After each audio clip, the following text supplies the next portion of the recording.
皆さん、こんにちは。日本語からいらっしゃいませ。私はバンコです。今からJapan Visit in 5 Episode 5ကိုဆက်စမဲ့ရှိတိုင်းအားလုံးမင်္ဂလာပါဒီနေ့မှာတော့အာဟီဖုဘဲဟိုဆိုတဲ့ H တန်းလေးကိုရေးပြပေးတော့မှာဖြစ်ပါတယ်တကယ်လို့အချိန်ရောက်လို့ရှိရင်တော့မမိမှုမဲမှုဆိုတဲ့မာတန်းလေးကိုပါရေးပြတော့မှာဖြစ်ပါတယ်ဒါလေးကတော့ဟာလေးရဲ့ဆွဲချက်ပါအပေါ်နေအောက်ကိုမြင်းမြောင်းတစ်ကြောင်းဆွဲကြမယ်တစ်ချက်နောက်အပေါ်ကနေအောက်ကိုမြင်းမြောင်းတစ်ကြောင်းဆွဲကြမယ်တစ်ချက်ပြီးရင်ကန့်လန့်ပြတ်မြင်းမြောင်းတစ်ကြောင်းဆွဲမယ်နှစ်ချက်အပေါ်ကနေအောက်ကိုမြင်းမြောင်းတစ်ကြောင်းဆွဲမယ်တစ်ချက်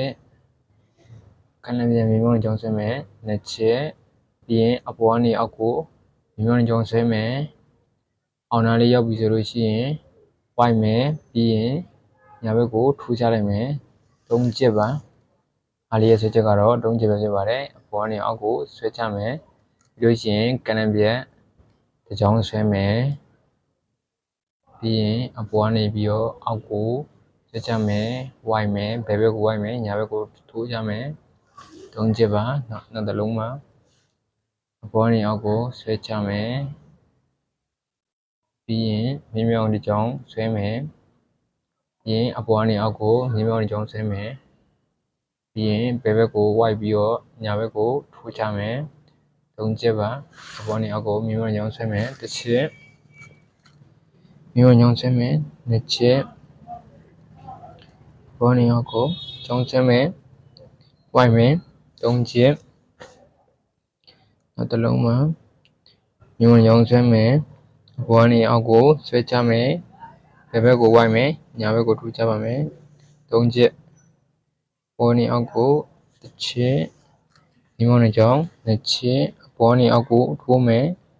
ပြီးရင်ဝိုက်ချမယ်၃ချက်ပါအားလေးရဲ့ဆွဲချက်ကတော့ဒီလောက်ပါခင်ဗျာနောက်တစ်လုံးကတော့ဟိပဲဖြစ်ပါတယ်ဒီလေးကတော့လွယ်ပါတယ်နော်တစ်ချက်ပဲရှိပါတယ်ဘဲပုံလေးနဲ့တူပါတယ်ဟုတ်မြန်မာစာမှာဆိုလို့ရှိရင်တက်ရင်မုံနဲ့တူပါတယ်တက်ရင်မုံပုံစံလေးပါခြုံလေးပါရှင်းတော့ခြုံလေးတူပါပဲခြုံလေးလုံးမယ်ပြီးရင်ဝိုက်မယ်ခြုံလေးပြန်လုံးမယ်တစ်ချက်ဒါလေးကတော့ဟိလေးပါဟိလေးကတော့တစ်ချက်တည်းပါပဲနောက်တစ်လုံးကတော့ဖုပဲဖြစ်ပါတယ်ဖုပါဒီဖုလေးကတော့မတတ်ရပါမယ်ဖုတစ်ချက်အကောက်လေးပါနောက်အဲ့လိုအကောက်လေးပါပဲဒီကောက်ကနည်းနည်းကြီးပေးပါမယ်နှစ်ချက်အပေါ်ကနေအကောက်လေးလေးလုံးမယ်တစ်ချက်ပြီးရင်အကောက်ကြီးလုံးမယ်နှစ်ချက်ပြီးရင်၃ချက်မြောက်ကပြန်ဝိုင်းမယ်အပေါ်ကနေအကောက်သေးတစ်ချက်ဆွဲမယ်ပြီးရင်အဲ့လိုအကောက်ကြီးတစ်ချက်ထပ်ဆွဲမယ်ပြီးရင်ဘယ်ဘက်ကနေအောက်ကိုတစ်ချက်ဆွဲချမယ်ဝိုက်ပြီးတော့တစ်ချက်ပါပြီးရင်ဝိုက်ပြီးတော့နောက်ကနေတစ်ချက်ဆွဲမယ်၄ချက်ပါဖူလီရဲ့ဆွဲချက်ကတော့၄ချက်ပဲဖြစ်ပါတယ်ပေါ်နေအကောက်သေးလေးတစ်ချက်ပါအကောက်ကြီးနှစ်ချက်ဒီဘက်ကနေချွန်းတစ်ချက်နောက်ဘက်ကနေအကောက်တစ်ချက်၄ချက်နောက်တစ်လုံးမှာ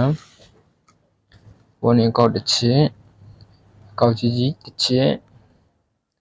ပြီးရင်အကောက်သေးလေးဘယ်ဘက်ကနေတစ်ချက်နောက်ကနေတစ်ချက်နောက်တစ်လုံးမှာအပေါ်ကနေအကောက်သေးလေးတစ်ချက်အကောက်ကြီးနှစ်ချက်အကောက်သေးလေး၃ချက်နောက်ထပ်အကောက်သေးလေး၄ချက်အပေါ်နေအကောက်သေးလေးတစ်ချက်အောက်ကနေအကောက်ကြီးတစ်ချက်ပြန်နေအကောက်တစ်ချက်ပါနောက်ကနေအကောက်လေးတစ်ချက်ပါအကောက်သေးလေးတစ်ချက်ပဲဖြစ်ပါတယ်နောက်ချက်ဆွဲမယ်အကြီးနောက်တစ်ချက်သေးလေးပါနောက်တစ်ချက်ကလည်းသေးလေးပါ၄ချက်ပါနောက်ဆုံးလုံးလေးပါတစ်ချက်ဆွဲမယ်ရှင်းနေတစ်ချက်ဆွဲမယ်ဟောဒီချက်ဆွဲမယ်ဖူလေးရလည်းလွယ်ပါတယ်เนาะနောက်တစ်လုံးကတော့ဟဲလေးပဲဖြစ်ပါတယ်ဟဲလေးရဲ့ဆွဲချက်ကလည်းလွယ်ပါတယ်เนาะတစ်ချက်ပဲရှိပါတယ် ပြီးရင်ရှည်မယ်ချွန်မယ်ရှည်မယ်ချွန်မယ်ပြီးရင်အကိုချီချီလေးဆွဲချမယ်ခေါင်မိုးအိမ်ခေါင်မိုးလေးနဲ့တူရတယ်ဒါပါပဲအဲလေးရဲ့ဆွဲချက်ကလည်းလွယ်ပါတယ်နော်နောက်ထပ်ပြန်ဆွဲပြပါမယ်ပထမဟာတိတ်မလားလို့ပါတစ်ချက်ရှည်ရှည်ဆွဲမယ်ချွန်မယ်ရှည်ရှည်ဆွဲမယ်ဟဲလေးပါနောက်ဆုံးလုံးလေးဖြစ်တဲ့ဟိုလေးပါဟိုလေးရဲ့ဆွဲချက်ကတော့ဟာလေးနဲ့နည်းနည်းဆင်ပါတယ်ဒီမှာဘာပိုလာလဲဆိုတော့ဟာကတစ်ချက်တည်းဖြစ်ပြီးတော့ဟိုကတော့နှစ်ချက်ပါတစ်ချက်မြေမောတစ်ချက်အပေါ်ကနေအောက်ကိုတစ်ချက်ပါချက်ဆွဲမယ်မြင်းပြောင်းတစ်ကြောင်ဆွဲမယ်နောက်ထပ်တစ်ကြောင်ဆွဲမယ်ဟိုလေးမှာအဲ့ဒါလေးပိုလာတာပါတစ်ကြောင်ပိုလာတာပါမြင်းပြောင်းတစ်ကြောင်ပိုလာတာပါအပေါ်ကနေအောက်ကိုတစ်ချက်ဆွဲမယ်မြင်းပြောင်းတစ်ချက်ဆွဲမယ်နောက်တော့တစ်ချက်ဆွဲမယ်သုံးချက်ပြီးရင်ပထမအစကမြင်းပြောင်းနဲ့အောက်ကိုဆက်ပြီးတော့ဆွဲချမယ်ဟာလိုမျိုးတော့ဒီကအပေါ်ကနေပြီးတော့အချုံလေးမပါပါဘူးဘာလို့လဲဆိုတော့ပထမဆွဲချက်ပထမမြင်းပြောင်းနဲ့ထိပြီးတော့ဆွဲရပါမယ်ပထမမြင်းပြောင်းကိုကျော်သွားလို့မရပါဘူးထိပြီးတော့ဆွဲမယ်ပြီးရင်ဟာလေးကိုပြန်ဝိုက်ပါမယ်နောက်တစ်လုံးဆွဲပြပါမယ်ပေါ်နေမြင်းပြောင်းတစ်ချက်ဆွဲမယ်ပေါ်ကမြင်းပြောင်းနှစ်ချောင်းဆွဲမယ်ပြီးရင်အပေါ်မြင်းပြောင်းနဲ့ထိပြီးတော့အောက်ကိုဆွဲမယ်ပြီးရင်ဟာလိုပဲပြန်ဝိုက်မယ်လေးချက်ပါ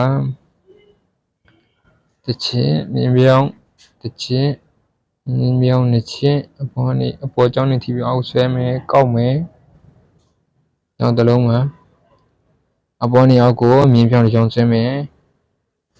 ပြီးရင်မြင်းပြောင်းနှစ်ချောင်းထပ်ဆွဲမယ်အပေါ်မြင်းပြောင်းနဲ့ထိပြီးတော့အောက်ဆွဲချမယ်ပြီးရင်ဝိုင်းမယ်နောက်တစ်လုံးမှာအပေါ်နေအောက်ကိုမြင်းပြောင်းတစ်ချောင်းဆွဲမယ်အပေါ်နေမြင်းပြောင်းနှစ်ချောင်းထပ်ဆွဲမယ်အပေါ်မြင်းချောင်းနဲ့ထိပြီးတော့အောက်ကိုဆွဲမယ်ပြီးရင်ဟာလေးလိုပြန်ဝိုက်ပါမယ်ဒါလေးကတော့ဟိုလေးပဲဖြစ်ပါတယ်နောက်ဆုံးလုံးလေးပါမြင်းပြောင်းနှစ်ချောင်းဆွဲမယ်ပြီးရင်အပေါ်နေချောင်းနေအောက်ကိုဆွဲမယ်ဟိုလေးကတော့ဒီလောက်ပါပဲခင်ဗျာဒီမှာဟာယီဖူဟဲဟိုဆိုတဲ့အဲ့တန်းလေးကိုရေးပြပေးတော့ရဖြစ်ပါတယ်မမီးမှုမဲမို့ရဲ့အတန်းလေးကိုတော့အချိန်မရလို့ဒီဗီဒီယိုနဲ့ပေါင်းပြီးတော့မတင်ပြတော့ပါဘူးနောက်ဗီဒီယိုနဲ့ပဲပေါင်းပြီးတော့တင်ပေးပါမယ်ဘာလို့လဲဆိုတော့နှစ်ခုပေါင်းရေးလိုက်လို့ရှိရင်ဗီဒီယိုကမိနစ်20လောက်ပြတော့မှဆိုလို့ပါဟိုဒီဗီဒီယိုကြည့်ပြီးတော့မတိတာနားမလဲတာရှိလို့ရှိရင် comment box မှာပြင်ပြနိုင်ပါတယ်ကျွန်တော်ဗီဒီယိုလေးနဲ့ထပ်ပြီးတော့ဖြည့်ပေးပါမယ်ဒီနေ့ကတော့ဒီလောက်ပါပဲဂျာမတာအရိုးနဲ့ဘိုင်ဘိုင်